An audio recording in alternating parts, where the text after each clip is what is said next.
¿Qué tal? Muy buenas tardes. ¿Cómo está usted? Les saludo en nombre de Raúl Frías Lucio, director editorial de Mega, titular de este espacio. El tema sobre la mesa. Hoy vamos a poner el tema sobre la mesa, una información que ha surgido a lo largo del día, que ha tenido ya reacciones en diferentes partes del mundo. Sí, es el discurso del presidente estadounidense Donald Trump, que habló en la Asamblea de la Organización de las Naciones Unidas allá en Nueva York, y bueno, pues se fue contra la Unión Europea, se fue contra la ONU, se fue pues ahora sí que contra todos, literalmente, incluso dijo que se van a ir al infierno los europeos, un discurso que posiblemente ya lo esperábamos, pero creo que no deja de sorprendernos. Y para hablar precisamente sobre este tema está mi compañero Enrique Guzmán. Enrique, ¿cómo estás? Muy buena tarde. Saludarte, por supuesto, a ti, Ulises, y a todo el público del tema sobre la mesa. Y yo agregaría, creo que el único que se salvó fue El Salvador. Híjole, hasta ahorita. Pero sí, sí, de verdad, vaya qué discurso se aventó Donald Trump. ¿Será discurso o será mitin político, Ulises? Porque de discurso, pues fue un monólogo muy grandote, con muchos señalamientos, como el árbitro del mundo, como líder que se considera, con un tono no verbal contundente, pero con palabras muy fuertes, con un dedo flamígero y un señalamiento verbal muy fuerte en contra de posiciones ideológicas, de países, de organizaciones.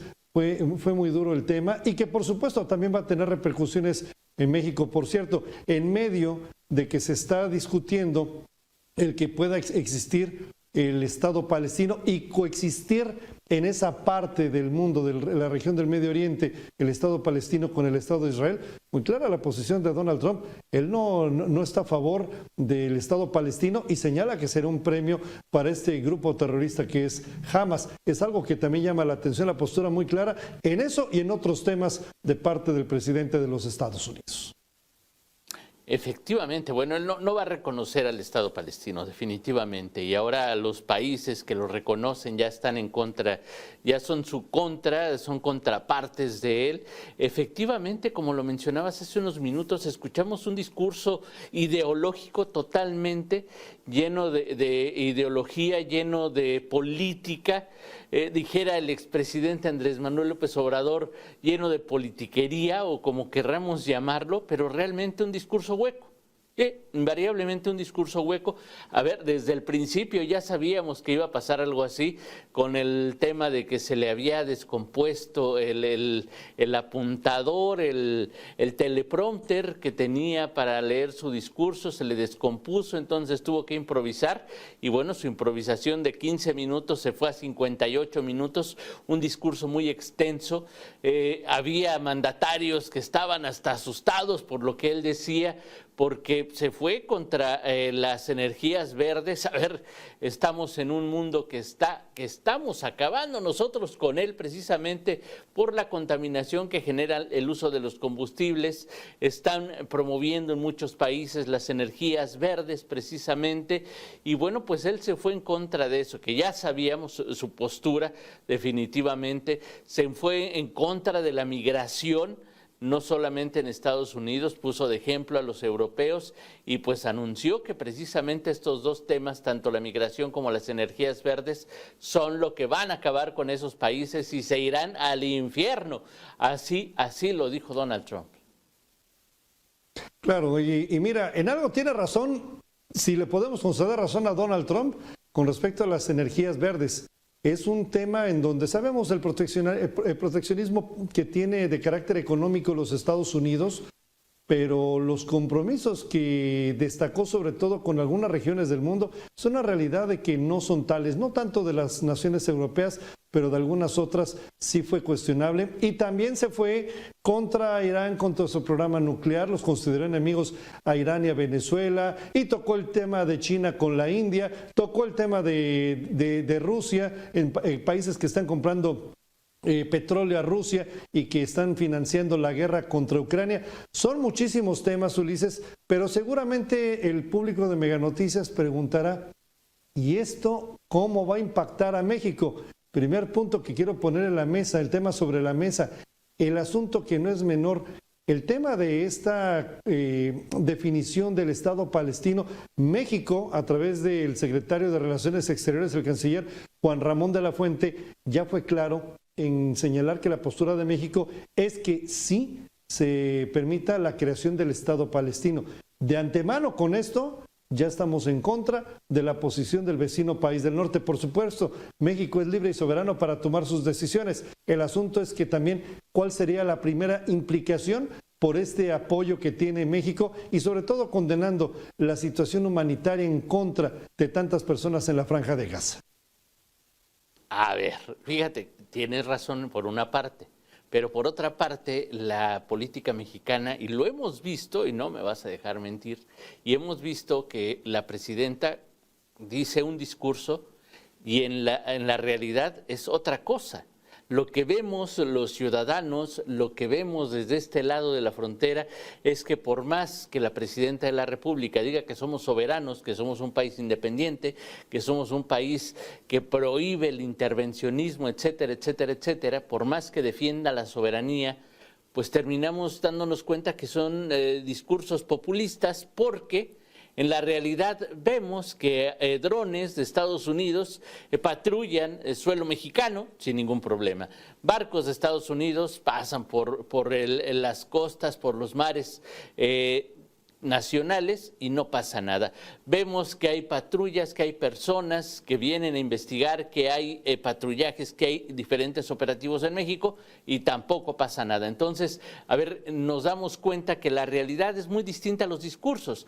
Pueden decir, no, pues es que nosotros sí cuidamos nuestras fronteras, protegemos a nuestros migrantes, pero realmente no hacemos nada para beneficiar a los que están en Estados Unidos, no tenemos más que palabras. Entonces, pues sí, en el discurso la defensa al Estado palestino puede ser contundente en el discurso de la Presidencia de la República, pero en la realidad, si Estados Unidos dice, a ver, auméntale los impuestos, los aranceles a los vehículos chinos, así lo hicieron.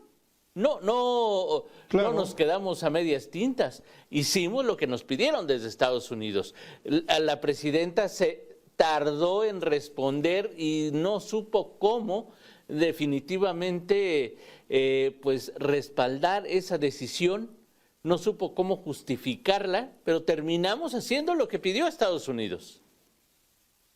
Claro, es el principal socio comercial. ¿De cuánto estamos hablando? Oye, 80% del comercio de México depende de los Estados Unidos.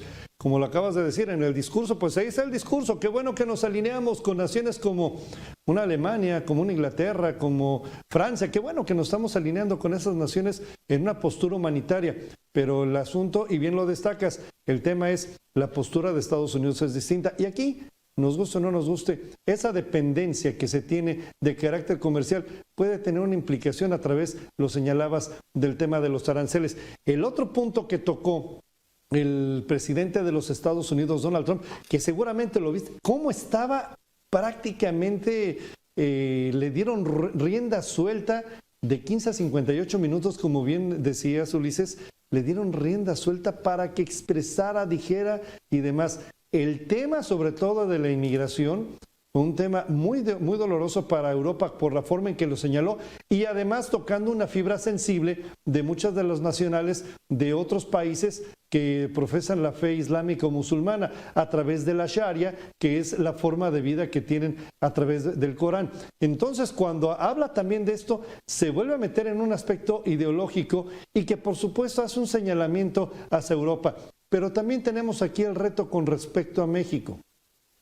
Y habla del cierre y del control fronterizo que tiene Estados Unidos y que inclusive, sin decir directamente que son operativos contra la inmigración o la seguridad, habló hasta de invitar a comer a los presidentes, a los representantes en Washington, porque estaba hoy la ciudad de Washington, la capital de Estados Unidos, más segura. ¿Qué está diciendo en este marco?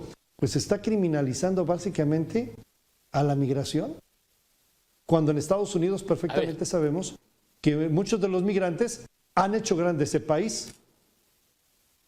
Claro, a ver, Estados Unidos fue construido con migrantes. La fuerza de Estados Unidos son los migrantes y no solamente los mexicanos. A ver, hay migrantes de todo el mundo allá en Estados Unidos.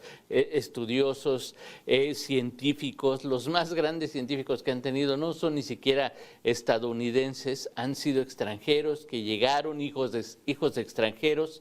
Entonces, realmente la fuerza de Estados Unidos es precisamente la migración. Eso no lo va a poder negar de ninguna manera, por más que el discurso que diga a sus militantes, porque realmente es, no sé si a ti te recordó, yo me acordé mucho del expresidente mexicano, por esa cerrazón, por ese discurso de odio, ese nacionalismo, que pues finalmente son palabras, porque no va a poder negar que los estadounidenses, la mayoría, son migrantes o hijos de migrantes, y casi todos son en esa misma circunstancia, y por más que quiera criticar precisamente la Shire o lo que pasa allá en Inglaterra o lo que pasa en otros países como Alemania, como España, como cualquier país de la Unión Europea, pues no va a poder negar esas raíces que tenemos, y precisamente la inmigración,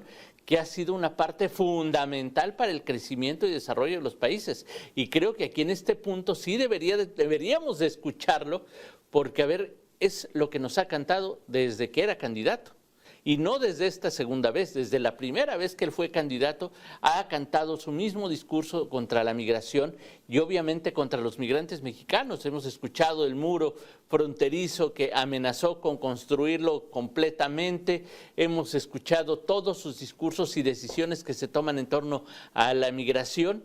Y creo que lo que pasa en nuestro país es el claro ejemplo de que lo que él no quiere que ocurra en Europa. Claro. Y acabas de tocar otro tema que también es importante.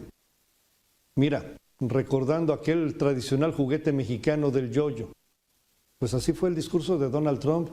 Yo esto, yo el otro, los Estados Unidos, la nación más poderosa, la mejor nación, que nadie nos alcanza siquiera.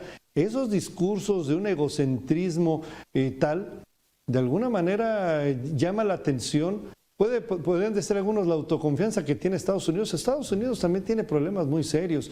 Y además, la forma en la que se dirigió a los altos representantes de la propia Organización de las Naciones Unidas, a los representantes de la Comunidad Europea, habla de una soberbia que debería preocupar no nada más a México, sino a todo el mundo, pero aquí con un punto que sería contundente y en el cual valdría la pena saber si alguien se va a animar, alguna nación se va a animar a tomar algún tipo de determinación ante esta soberbia nacionalista de los Estados Unidos en plena Asamblea de las Naciones Unidas que se lleva a cabo en Nueva York. A ver, el foro es el más importante a nivel mundial, invariablemente. Creo que él ya lo esperaba, ya ansiaba estar ante la ONU para decirles a todos quién es Donald Trump. Que eso fue lo que hizo. En 58 minutos les dijo quién es él, qué pretende, cuáles son sus intenciones. Y ahora sí que los que estén en contra, pues súmense, porque, a ver, él puede contra todos. Creo que el discurso fue muy claro. Qué bueno, y qué bueno que hasta el momento los demás interlocutores, los demás parlamentarios, los demás presidentes no le han respondido a las agresiones, no han respondido a las burlas, no han respondido a los ataques que emitió Donald Trump. Eso es importantísimo, que han mantenido su postura, han mantenido su nivel, la mayoría, y creo que eso sí habla de si no va a poder con todos, por lo menos va a terminar de unirlos. Claro. Y aquí yo agregaría algo que me llama la atención con respecto a la postura mexicana. No acabo de entender por qué la presidenta Claudia Sheinbaum, por encima de las actividades, ¿por qué no acudió a esta 80ª Asamblea de la Organización de las Naciones Unidas? Juan Ramón de la Fuente, sin duda alguna, es el canciller, tiene el expertise. Oye, pero estamos escuchando altos representantes, altos mandatarios, los principales exponentes de las políticas de todo el mundo. ¿Por qué la presidenta Claudia Sheinbaum no acudió? Independientemente de las versiones que ya se han dicho en prensa y las explicaciones, ¿por qué decidió no acudir a esta cumbre por todo lo que pudiera implicar el posicionamiento de México? Con esto estamos hablando que se despreció una oportunidad de una presencia de alto nivel de nuestro país ante la máxima exposición mundial que se tiene en la Organización de las Naciones Unidas. Bueno, a ver, seguramente el discurso va a ser el mismo o el pensamiento va a ser el mismo que tenía Andrés Manuel López Obrador. No tenía caso, él gobiernan para los mexicanos, no para el mundo. Entonces, cuando realmente es un foro importante, cuando realmente la opinión de los mexicanos en voz de la presidenta era importante, cuando la presencia de los presidentes, de las presidentas es importante, pues no está México. Ahí no está México. Y sí, tenemos un canciller, pero finalmente estamos relegados. Ese también es un temor que tiene la presidenta. O sea, por más el discurso que sea, el discurso que nos dan aquí en México es para sus connacionales, es para sus correligionarios, para quienes son morenistas, para los que están atentos a lo que ella dice. Pero habrá que ver cuál es la imagen que tiene ella en el extranjero, que tiene ella precisamente en ese foro de la Organización de las Naciones Unidas, porque ya no es cualquier cosa. Ahí no va a haber militantes, ahí no va a haber quienes le aplaudan cualquier cosa que diga, ¿no? Claro, y sobre todo, Ulises, amigos del público, estamos extraviados desde el sexenio pasado en materia de relaciones exteriores. Lo acababas de destacar hace un momento, hace unos minutos en este tema sobre la mesa. El asunto de que el apoyo consular que brinda México a los connacionales que están en Estados Unidos es limitado. La presencia mexicana está reducida en el ámbito de las relaciones exteriores. Y no lo digo por las personas que estén cumpliendo con su trabajo, sino precisamente por la imagen que está teniendo la institución. ¿Dónde está quedando México ante los escenarios mundiales? Eso preguntaría sobre todo por la importancia que tiene. Un aliado muy cercano a los gobiernos de izquierda, ahí está Luis Ignacio Lula da Silva, que antecedió a Donald Trump y, por cierto, cuestionó el tema del multilateralismo, aquella forma de trabajo conjunto entre naciones para resolver temas comunes. En América Latina tenemos bastantes que nos están uniendo en estos momentos con respecto a desarrollo económico, problemas sociales, problemas relacionados al ámbito de la producción ganadera, con temas como viene siendo el tema del gusano barrenador, con temas de migración y muchísimo más. ¿Dónde queda esa presencia de México? Creo que se perdió una gran oportunidad. A ver, era una muy grande oportunidad para negociar, para hacer acuerdos, para abrir nuevos mercados. No podemos depender nada más de lo que diga Estados Unidos. Pareciera que el presidente de Estados Unidos fue a representar también a los mexicanos y fue a representar a la presidenta de la República. Y no era ese momento. Era para que la presidenta haya estado allí ante la Organización de las Naciones Unidas en esta Asamblea General y pues haya dado la cara y decir, a ver, sí, defendemos al Estado palestino por esto y por esto, y estamos a favor de la migración y tenemos definir posturas importantes que para los mexicanos inclusive son muy importantes, porque el problema de migración o la situación migratoria que tienen en España, que tienen en otros países por los migrantes africanos que viajan hasta estos países para desarrollarse, es la misma situación de los mexicanos y centroamericanos con Estados Unidos. Entonces creo que tenemos muchas cosas en común que deberíamos de destacar, que deberíamos de empezar a ver y no dejarnos llevar por este discurso nacionalista, populista y que va dirigido a los militantes de Donald Trump. Claro, y que bueno, habrá que ver si habrá algún tipo de reacción después de el discurso de 58 minutos de este monólogo de Donald Trump. No un discurso, no una propuesta, sino una serie de críticas, señalamientos y principalmente en esos cuestionamientos un mensaje muy claro, inclusive hasta de amenaza. Vamos a ver qué pasa, pero con respecto también a México, vamos a seguir trabajando de esta manera las relaciones exteriores. Ahí dejo el tema sobre la mesa, Ulises. Te agradezco muchísimo, Enrique. Muchas gracias por tu participación. Gracias. Y bueno, pues yo le agradezco a usted que nos haya acompañado esta tarde en el tema sobre la mesa. Está en nuestras redes sociales, ahí tiene el podcast, no se lo pierda. Nos vemos mañana. En nombre de Raúl Frías, muchísimas gracias. Síguenme en Mega Noticias.